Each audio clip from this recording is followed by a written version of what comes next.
If you love me. I love my wife above all else. I have loved her since the moment I first laid eyes on her. I would do anything for her, and that has never changed after all these years. We first met in college. We were both theater majors, and it was day one of acting one class that our eyes met for the first time. She had chocolate brown eyes that were complemented by her dark brown curls. We stared at each other constantly that first day, and when we were partnered together, we knew that it was fate. "My name is Margaret," she said as soon as I walked up to her after class. I took her by the hand and kissed it. "Henry," I responded. She then took one of my long dreadlocks and wrapped it around her finger, staring me in the eyes and biting her lip. It was an amazing meeting, with an even better ending later that night. The following night, we went on our first date, a theater production of Sueño. We held each other's hand through the entire performance, and afterwards, I walked her to her dormitory. Every day after that was like a love story. We went through good times and bad times. We broke up and got back together. Through it all, one thing never changed for me. I loved her, and I would do anything for her. We got married after graduation and went on to become very successful in the stage acting scene. We were considered a power couple, and we were always cast in romantic roles opposite each other. It was easy to bring the true, deep love that we felt for each other to the stage, and it was nice to make money from it. One day, our lives took a turn. We had just finished a successful performance of the stage play The Clean House when we were approached by a member of the audience. "That was an amazing performance," he said, a creepy English accent behind his words.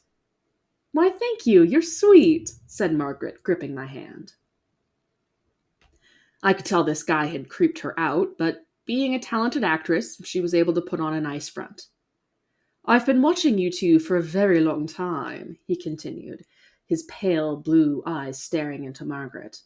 "I am very much a fan of your work. Every performance is riveting, and I can tell that you put true passion into your exchanges. You two must truly love each other."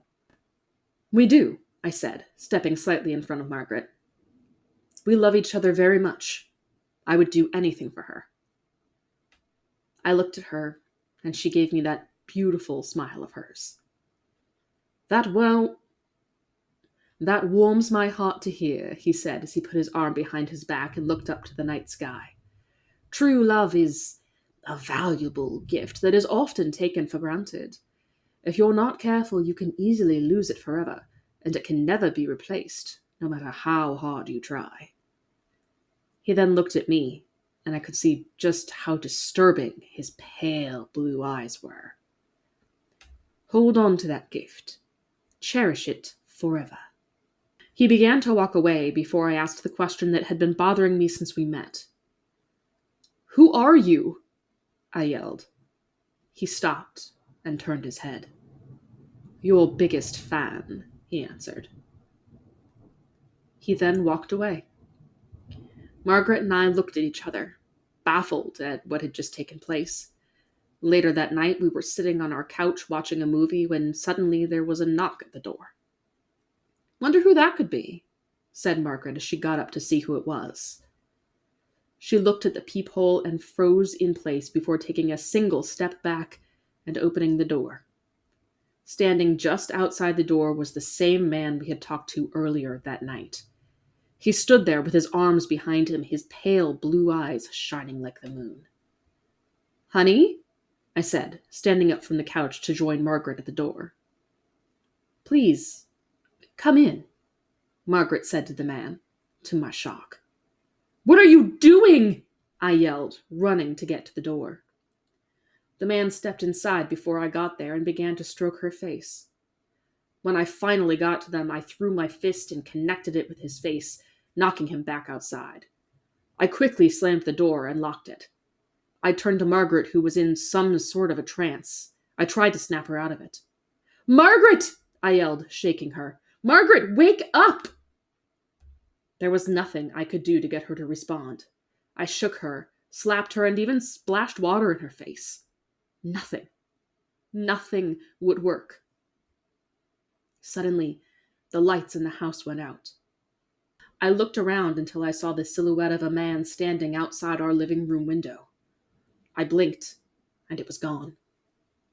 I began to panic and ran to the gun safe in our bedroom.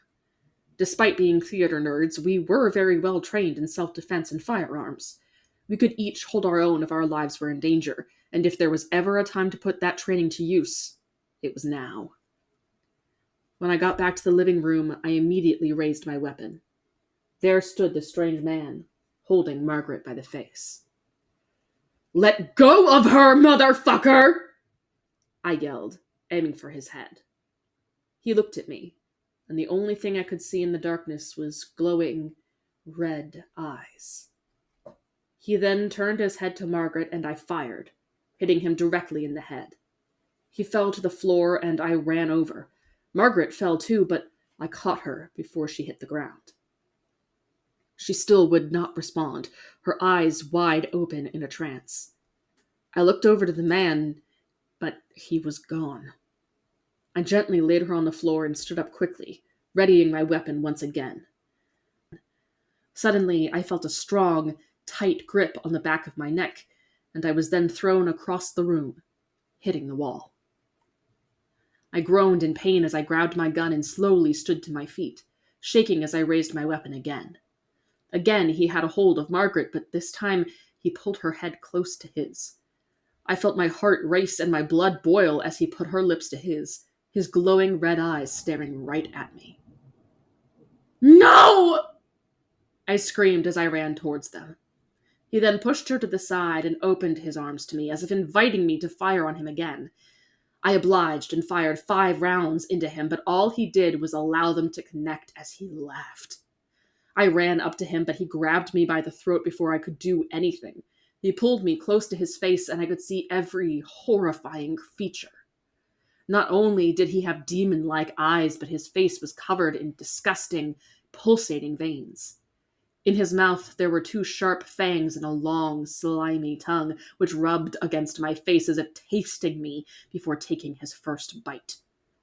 I lifted my gun to the arm that had hold of me and fired twice. He growled in pain as he released me, and I connected the butt of my gun to his face, repeatedly.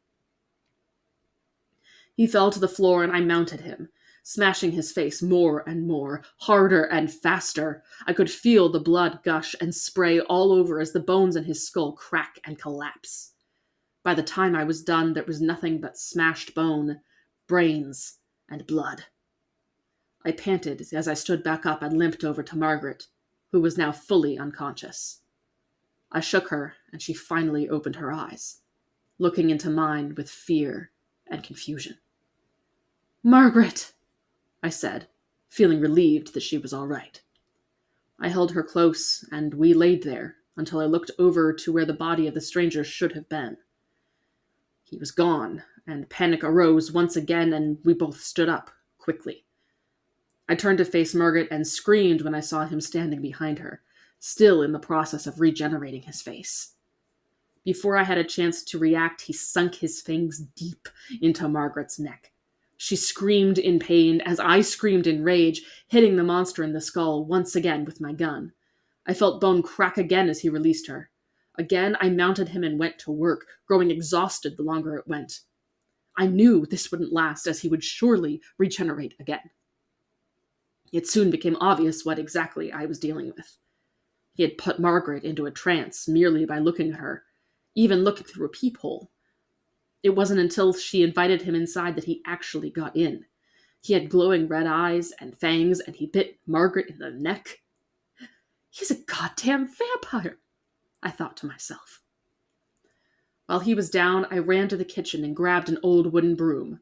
I broke it in half and ran back to the body, where I rammed it as hard as I could directly into his heart. The body began to convulse and flail its arms and legs all over.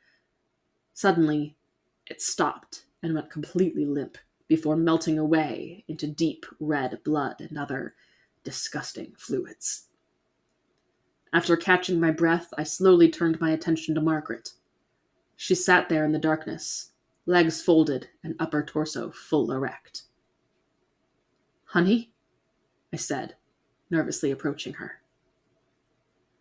In the darkness, I could only see her silhouette, until her eyes began to slowly glow red. There was only one thing I could think of to do. I love my wife. I would do anything for her. Even if that meant chaining her up in the basement, feeding her a pint of my own blood every day while I figure out what to do about her. When the hunger would hit her, she became like a wild animal that cannot be communicated with. So I fed her my blood and she became herself again. She understood the situation and never held it against me. It wasn't easy, but it was all we could do. Unfortunately, a pint only went so far until soon it wasn't enough. So I gave more and more until the point that I was endangering myself with so much blood loss. It was then that I decided to feed her full meals. It started with small animals at first, and then cats and dogs. Soon I made the hard decision to invite homeless people into our home, knock them out, and give them to her. This went on for far too long before it started to really affect us. She felt like a monster, and I did as well. I love my wife, and I would do anything for her, which brings me to now. I'm sitting here, writing this, shaking. There is literal blood on my hands as I try to compose myself. She asked me to do one last thing for her. I refused at first because I loved her too much. If you love me, she began, looking me deep in my eyes, her now pale blues not blinking, you will do this.